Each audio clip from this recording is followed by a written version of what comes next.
जय भीम जय भारत जय संविधान। दोस्तों बहुत बहुत स्वागत है आप सभी का।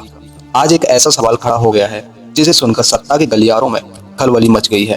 क्या आप कल्पना कर सकते हैं कि अगर मान्यवर काशीराम साहब जी नहीं होते तो क्या बाबा साहब डॉक्टर भीमराव अंबेडकर को आज वो पहचान मिल पाती? क्या उन्हें उस गरिमा के साथ स्थापित किया जाता जिस रूप में आज पूरी दुनिया उन्हें नमन कर रही है?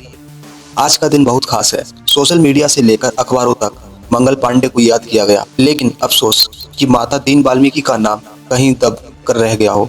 क्यों? क्या बहुजन समाज अपने इस असली नायक को भूल गया? 1857 की क्रांति का वो योद्धा जिसे इतिहास के पन्नों में धुंधला कर दिया गया, आज उस पर बहस छिड़ी हुई है। देश के गृह मंत्री ने मंगल पांडे को याद किया, पर माता दीन वाल्मीकि का जिक्र तक नहीं हुआ। जो हालत कभी बाबा साहब की थी वही आज माता दीन वाल्मीकि की है, लेकिन राजनीति का पहिया घूम चुका है। काशीराम साहब जी ने न सिर्फ समाज सुधारा बल्कि बाबा साहब की विचारधारा को भारतीय राजनीति के केंद्र में लाकर खड़ा कर दिया। आज आलम यह है कि जो लोग बाबा साहब से नफरत करते थे, जो उन्हें गालियां देते थे, आज उन्हीं के पैरों तले जमीन खिसक गई है।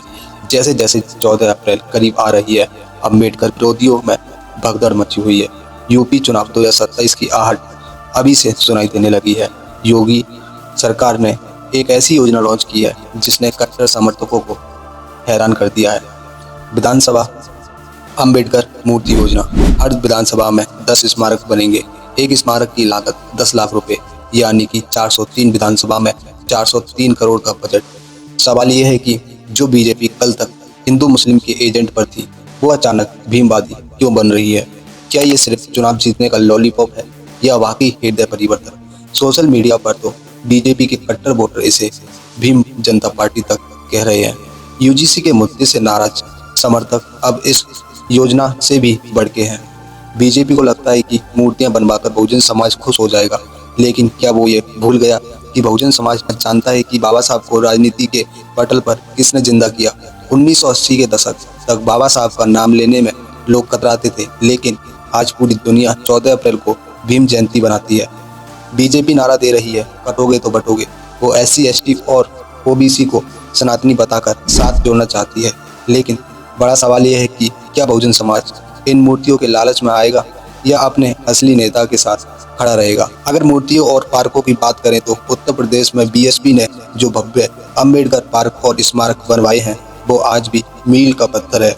14 अप्रैल को वहाँ जो सैलाब उमड़ता है वो किसी तीर्थ से कम नहीं होता। बाबा साहब के 5 तीर्थ स्थल और अब न्यूयॉर्क तक में गूंजती है उनकी जय जयकार। ये साबित करता है कि बाबा साहब अब मजबूरी नहीं बल्कि दुनिया की जरूरत बन चुके हैं। चंद्रशेखर आजाद ने आज एक नई मिसाल पेश की है। उन्होंने मंगल पांडे के बजाय माता दीन वाल्मीकि को याद किया है और उन्होंने 1857 की क्रांति का महान योद्धा बताया। मेरठ की धरती से शुरू हुई वो क्रांति जिसमें 85 लोग शहीद हुए, उनमें माता दीन वाल्मीकि का नाम सबसे ऊपर है। दोस्तों, क्या आपको लगता है कि यूपी सरकार की ये योजना 2027 में कमल खिला पाएगी या फिर बीजेपी के अपने ही कट्टर वोटर इस फैसले से उसे नुकसान पहुंचाएंगे? क्या आप माता दीन वाल्मीकि के इतिहास से वाकिफ थे? अपनी राय कमेंट बॉक्स में जरूर दीजिएगा। वीडियो को शेयर करें ताकि सच और इतिहास हर किसी तक पहुंचे। तब तक के लिए जय भीम जय भारत। धन्यवाद।